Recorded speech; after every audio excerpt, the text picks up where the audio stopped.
Hey, welcome to Prayers Radio. I'm your host, Rich Jarvis. This is my co-host, John Waterhouse. Hey, everybody. This show is only about prayer, which we call spiritual mind treatment in this philosophy. You got it, John. We're going to have a great show today. We're going to have a conversation with a colleague who has a remarkably wonderful reputation in our movement. And I am really thrilled to have this time with her. Her name is Reverend Linda Finley.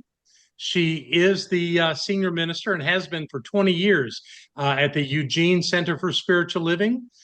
Prior to that, she became a practitioner and a minister in the last millennium.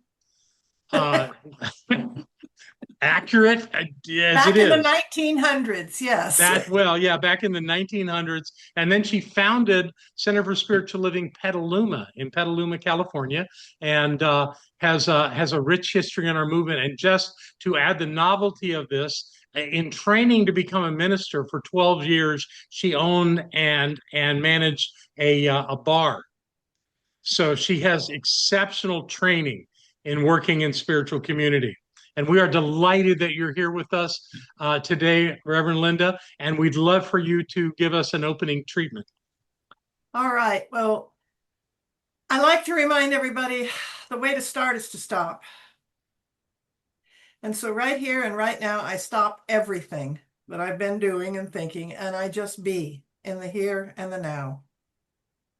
I open my mind and I open my heart and I remember that I am one with all that is. I am one with the infinite power, the infinite possibilities that created everything, excuse me, out of itself. And what I know is I have everything I need to be fully and completely present in this moment, to hear and to learn what is mine to know. So I am grateful for the opportunity to share thoughts and ideas with colleagues and friends. I am grateful for the opportunity to be part of a discussion about prayer and to be hearing what I need to hear. I speak these words for everyone, and I trust and I know that as I let this go, everything that I require is here for me, and it becomes a divine done deal, as my friend Judith would say. And we let this go, as we say, and so it is. So it It is. is beautiful. Thank you Wow. very much.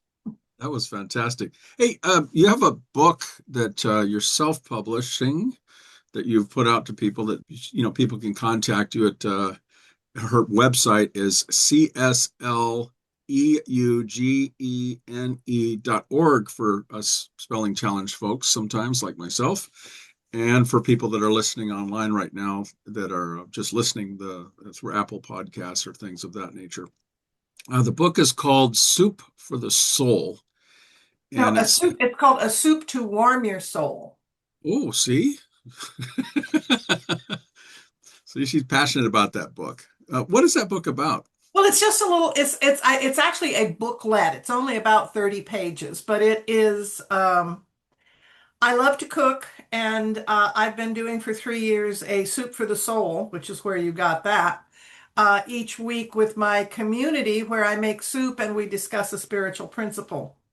Well, they loved my soup so much they wanted the recipes, so I wrote a little history about how I started cooking as a young girl, and that soup is not as scary as a lot of people think it is, and to just giving everybody the basics and then a few basic recipes. It's a book I had been wanting to write for some years. I wanted to do a much bigger thing, but as a fundraiser for the center, I did it as a small little That's cool. thing, and I love it. It empowers people, and that's what my ministry is all about, is empowerment. So You just a couple of other things. We looked on your site and you had all these different activities that you're doing. One of them is Gamers Night. And what was that one that you saw, John, that you thought was interesting? Transmission meditation. Would you tell What us is that? about that? well, actually, that is one of my congregants who was here when I got here 20 years ago, Bethel. And she is an incredibly spiritual being. And what it is she does it's kind of a world meditation. It is the whole idea that we are connecting with the source and sending the energy out to the world. So it's about peace and yeah, it's not broadcast. It's not any, it's something that she does at the center. And That's lovely. but it's a I like to empower my people to do things, give them opportunities to take their own passions and work with other people. And so Is there anything else you'd like to add about yourself that our audience might find interesting? Which most of you, with everything you've told us, has been like, whoa.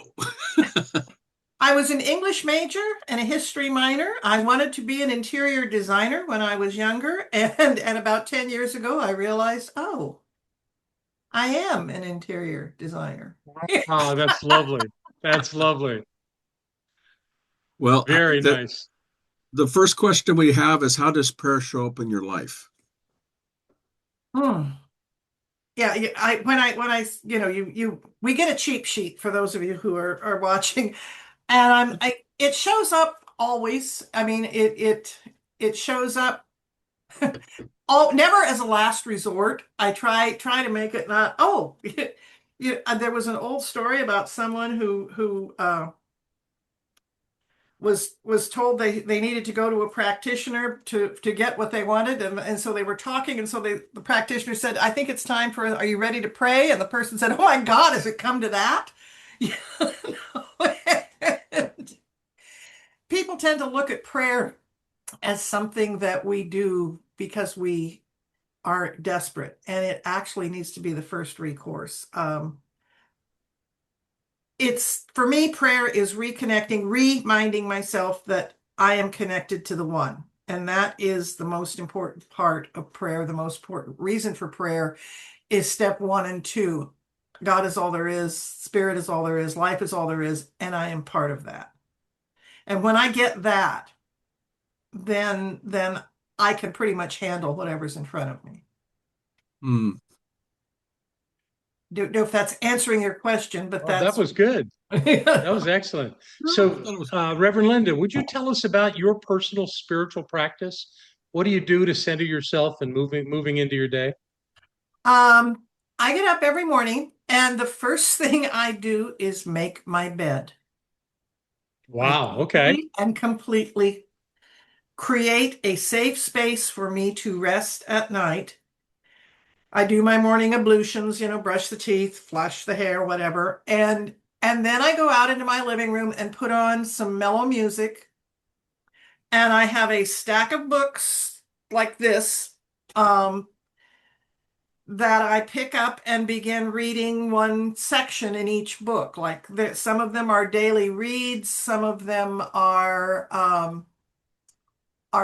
books with just a affirmation on a page or something. And then I go and sit in my rocking chair and do a 10-minute meditation, and set an intention for the day. One of the things, I got a book called Inner Fitness by a woman out of Southern California, out of Agape, and I've forgotten her name, and I apologize. But she's got a daily practice of setting an intention for the day. And it's my intention for myself is, and you write that out. And then I choose to be better at, I choose to be aware of, I choose to let go of, and I choose to trust. And I write those out in the morning. And then in the evening, I come back and evaluate the day. And it just fits on one page of a little notebook. And that's writing is very important to my spiritual practice as well. What do you tend to do on that at the end of the day? The end of the day is I write, I complete that. I write one sentence in a little notebook of just about the day, about maybe what I've learned. And then I go Nice. in to the bed that I've made, the clean bed, and turn it down. And I write a thank you card to someone who has touched my life. You guys Oh, will wow. probably be getting one. And then I do a gratitude journal, and then I read a meditative book.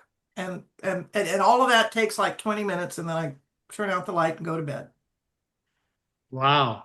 But it's That's calming me at night. I got it. I got it. And it's that level of discipline is really impressive. Nobody's That's ever called me disciplined. well, it sure sounds like discipline to me. Well, there we go. Well, to me, no, it's self-care. Well, it's that too, Yeah. sure. Yeah, it's But it's it would it's be easier just to pull the covers down, climb in and put them back up over you and be done. Good for you. but it well, it's my brain is always going like 1,000 miles an hour. And so that's, I turn off the Settles it. TV an hour before I Yeah. get ready for bed. I come in, I play a little solitaire online, I slow myself down, and then I go in and do the gratitude work. But Well, it must be working because as a senior minister, you're incredibly successful. well, thank you. Thank you. Yes. I am enjoying the work, and I finally gave myself a sabbatical this year, so that's wonderful too. Congratulations. That is really cool.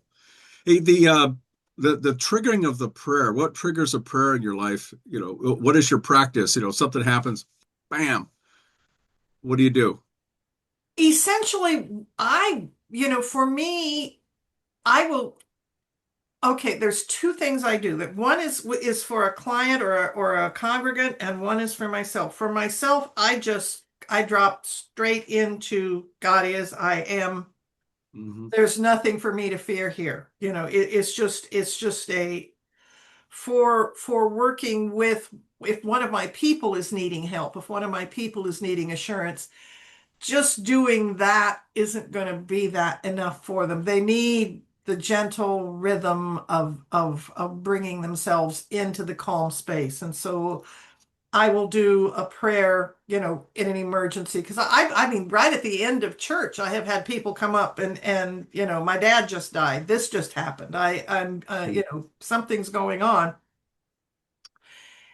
And I've got to be able to just at will drop into, okay, we're here now. This is it. And that's my I realized my thing, what I did at the beginning here, in order to start, we have to stop. Hmm. And it's just, okay, the story's going on, all the noise and all the chatter's going on. I stop. I breathe. And I am here now, because here and now is the only time I have. And so it's anchoring in the here and now, reminding myself that here and now I have power. Here and now I am safe. Here and now I can think and do. And that's to me the most important aspect of it is grounding, the grounding. Yeah. Very nice. So you've been teaching for over 20 years this thing called spiritual mind treatment. Yes. Do you have any particularly novel or kind of different ways that you approach that topic that you have found over the years has really added to people's understanding of this process? Well, for me, I remind them that our form of prayer, our form of treatment, our form is not about reaching out to, oh God, please, if you do this for me, I promise I will be good for the rest, blah, blah, blah. Treatment is about changing our own mind. Exactly. Universe is always saying yes, no matter what I say. If I stub my toe and say, "Oh, it's going to be a messed up day," the universe says, "Yes, my beloved, we can do a messed up day." You know, if so, I have to be very careful what I'm saying, and treatment is my way of convincing myself that this is Exactly. possible. I'm not convincing God that it's possible. I'm not convincing some source out there that's possible. I'm convincing myself. So the work that I'm doing is not to better reach the infinite. The work that I'm doing is to better reach me. Mm, I And like that. that's to That's me the whole exactly what essence Holmes of said. it. He said the practitioner treats the practitioner, although not everybody understands what that Yeah. means. And you Yeah. just described it perfectly. Yeah, it's well, John, that is how I got my calling to ministry. I went to my very first Asilomar in 1994, and I was the only one. Everyone else from my center was in ministerial fourth year practice, was in their finalizing thing. So I was there all by myself with 1,000 people I'd never met before. Right. And when we'd have lunch or dinner or breakfast, we'd be talking around the table. And it was Tuesday morning, Tuesday, just after lunch. And I realized every single time we went around the table and we're talking and discussing, people would say, "You have a way of explaining this so people get it." And That's a gift. I'd only been in the teaching 5 months. Well, it And just came natural to you. it was like I wasn't learning something new. It was like I was remembering what I already knew. Very nice. Mm. And that's when I'm standing on the deck there and I go, "Oh my God." Well, actually I said, "Holy crap, I'm supposed to be a minister." That was my sacred call. Well, hey, that's very clear call, bar talk. So it had to get through the bartender, but anyway, the whole point of teaching this is to give people back their power. We give away our power so much, and treatment helps us take our power back.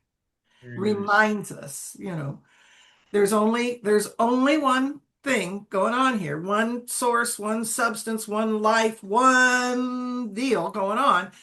And I'm here. So I'm part of that. So I have whatever it has. Right. Mm.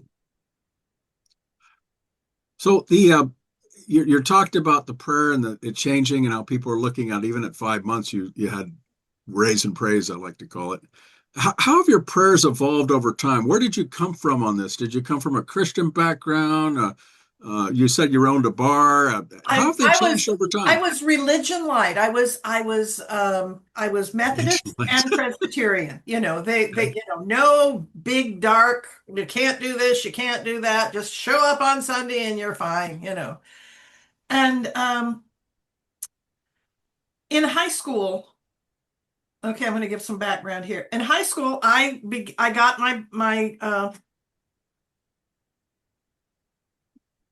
I got my Bible, my Revised Standard Version, and I started reading the Gospels, and I read John.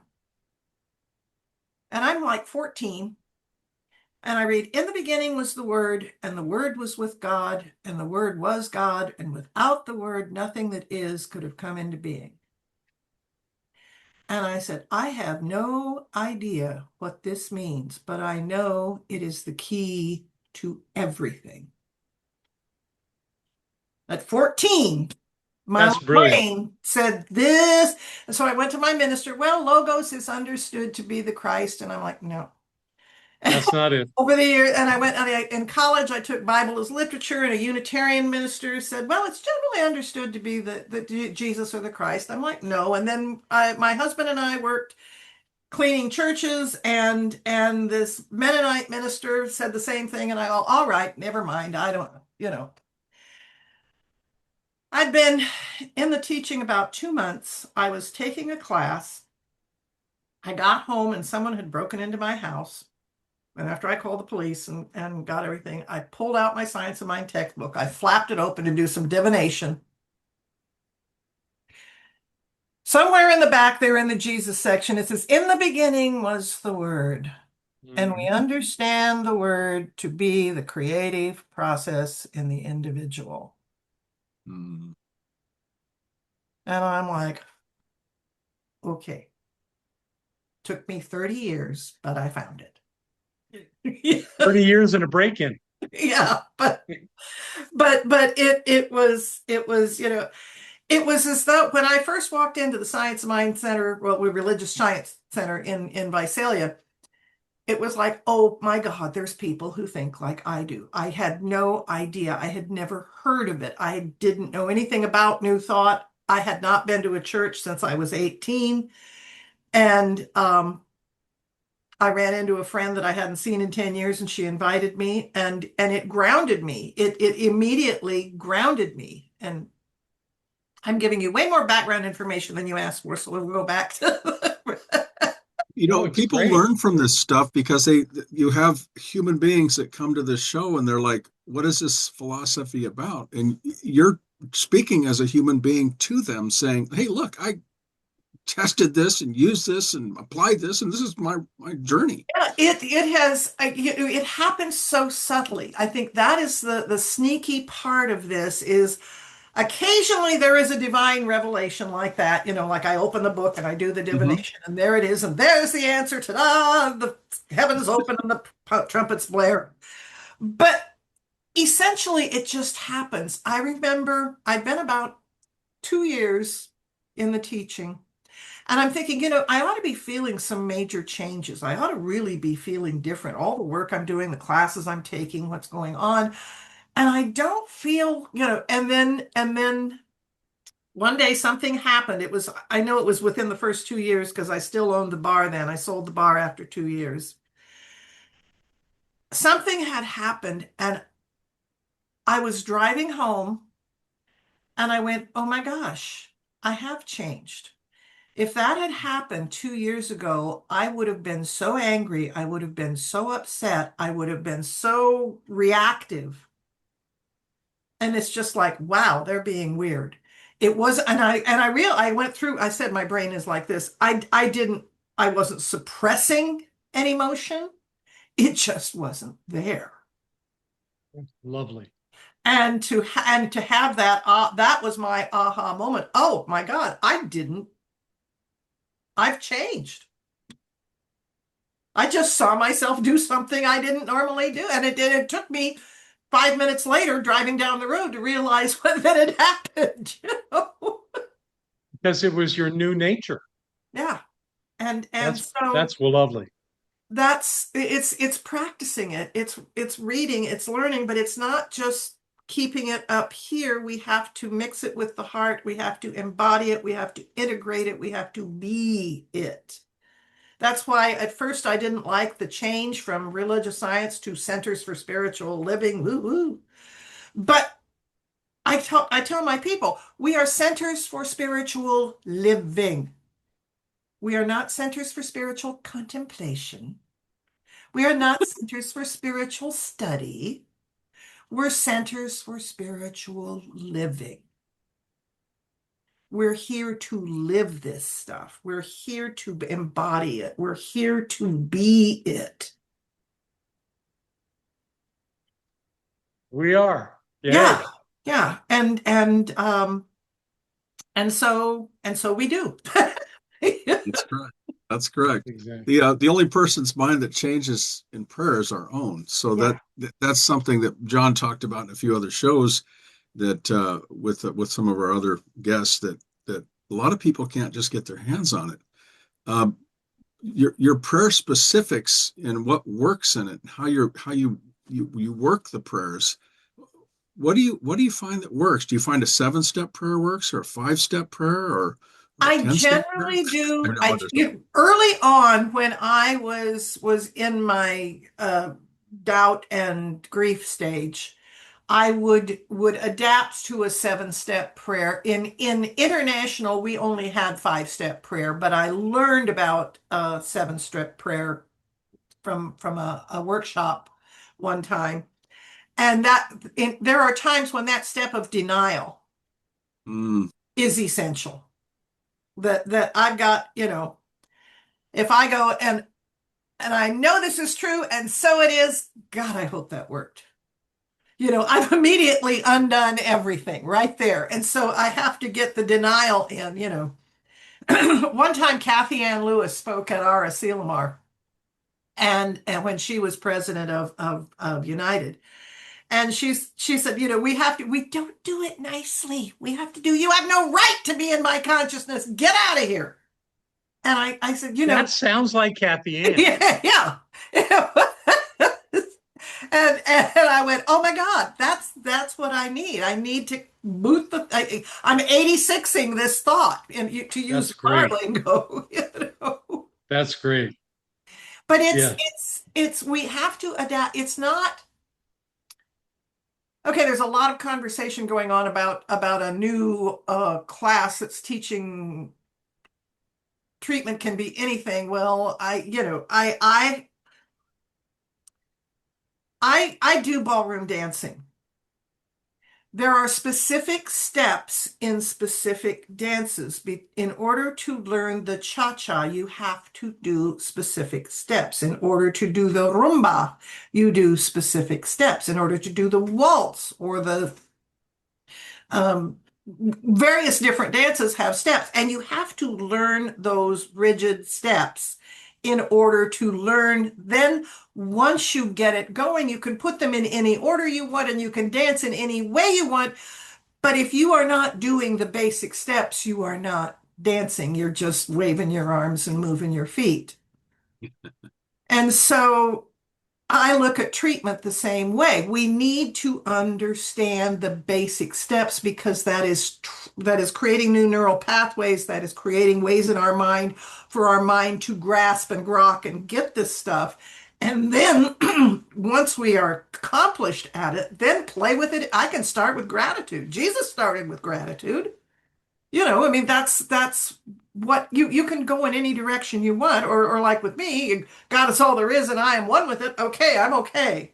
We can do whatever we need to do, but we've got to assimilate and take in and truly understand the basics and what they're doing to help us reprogram.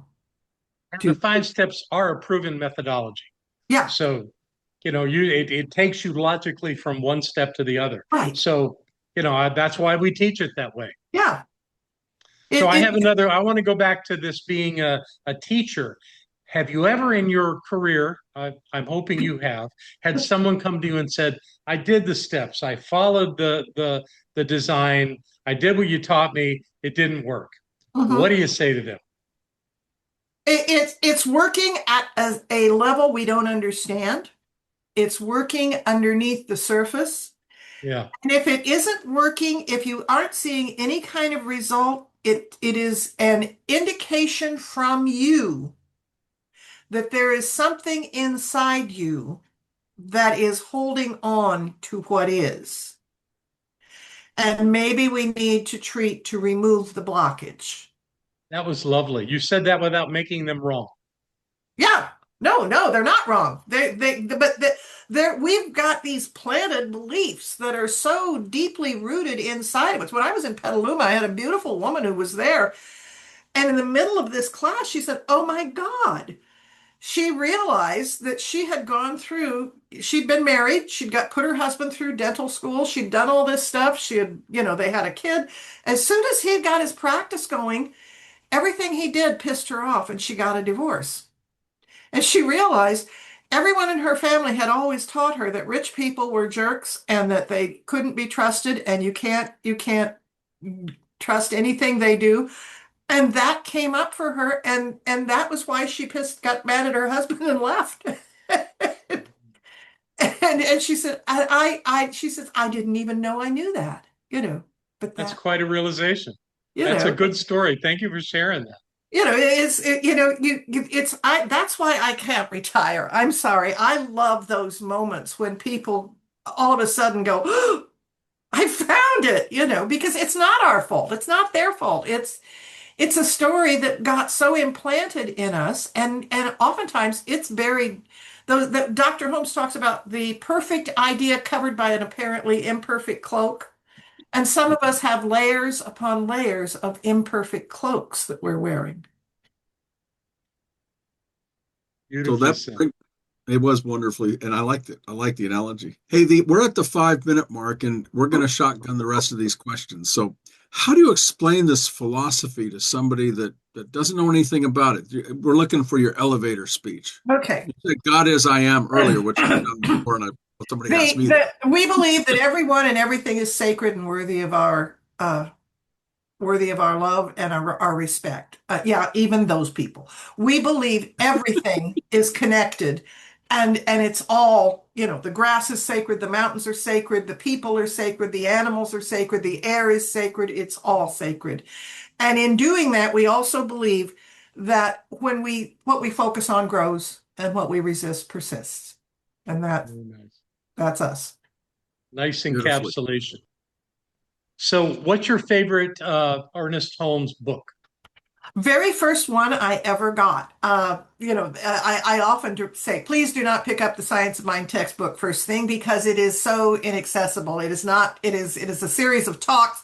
Once you read it, but Willis Kinnear and Ernest Holmes, A New Design for Living. A New Design for Living, an excellent one. It is a wonderful, accessible, uh, actionable book. And It you can is. read it and you get it and it gives you things to literally try practicing. So that would be my, because you told me I couldn't say this thing called you because boy is that one good too. Well, everybody would say that Because if they knew. everyone says that one. Everyone says that one, yeah. Yeah. And we actually had Jesse Jennings on his show 53, so he Oh actually spoke God, to Jesse him. Jennings. Ah! I have never met him. I am so in awe of that. Really? Uh, Yeah, he's something. He's awesome. Hey, the your favorite Ernest Holmes quote, what would that ah, be?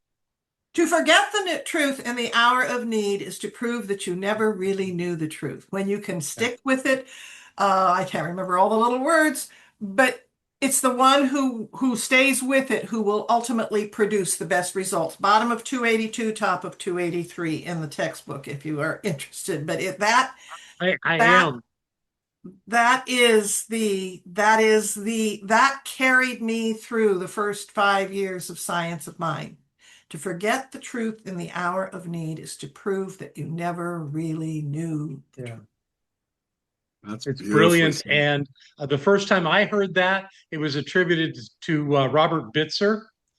And when I read it in the textbook, I went, "Wait a minute, Wait, I that was was the so boss's line." when I my first Asilomar was Robert Bitzer's last talk. He Oh died my like God! 8 weeks later. Wow, It was nice timing. yes, I was so blessed. So this the second to last question, and then John's got the final question. Different results. When do you release a prayer into law? I know the fifth step or the seventh step, depending on it, is when we release it. But what is your thoughts on that? It's taking your fingers, prying them off of the concept and letting it go. Quit thinking about it, quit messing with it. I have turned it over. One time, Ken Gordon one time said, "Have you made your demand of the universe?" I'm like, demand? And then, as the English major that I am, I went back and I looked at the root word of demand. Demand is to take your hands off. Demand. How So, about that? Oh, I so, didn't so know that. the That's English great. language is so fascinating, but that's it's as long as we're still fidgeting with it, we are not letting it go. We're not giving it off to be actioned. We're still, oh, let me out. Let me, yeah. It's funny you brought up Ken Gordon. He was on show 56 for our audience. We always circle back to all this because we're all connected and we all learn from each other in this I philosophy. met him at my first Asilomar. He and Oh, is that Deborah right? had just opened Kelowna when I was, Wow. and And, and I met them at my very first Asilomar. I was blessed. and Deborah was show 62. Yeah. All right. All right. You're showing off now. I am because it's awesome because everybody it's just that one mind that circles around that we're actually You would going to think there was possible. only one mind. We should look Ah, into that concept. we should check that out, really. Go So, ahead, John. You my got the last last question. question to you would be when you're doing spiritual mind treatment, when do you know that it's manifest? That's such an ephemeral, ethereal. I don't know that It I have kind of one. is. Uh, well, I have to go back to Dr. Holmes again. There's a place in me that says yes. Hmm. Nice. Very There's nice. there's just there's a place that says yeah. That's So a that beautiful answer. That's a perfect answer. Yeah, that because be oh go ahead. it's just I don't have words. I don't have a step. I don't have how I get there. I don't know how I get there. but I know it's done when when there's a place in me that literally lets go. Yeah.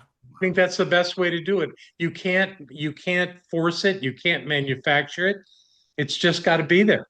And when it is, you know it. Good for you. That was nice. What what takeaway would you want our audience to take away from this show? You're more powerful than you think you are, and you have the ability to take your power back from whoever or whatever you've given it to. And when you turn within, you will find precisely what it is you're looking for. You are smarter than the average bear. You are, pardon my age sneaking in there, but yeah, that none of us really realize how singularly beautiful we are, how singularly smart, how singularly wise. I want to weep sometimes when I see people who think they are so nothing, and what I see in them is such beauty. Yeah. Hmm, And that's why you're a minister of the science of mind. correct. Very nice. Would Thank Well, you you. this pray is, us out? Oh, go ahead, yes, Don. please. Right here, right now. I speak for everyone within the sound of this voice whenever they hear it. In the I am that I am. I trust and I know that there is only one life, only one power, only one source, and it is operating in and through all of creation, so it's operating in and through me.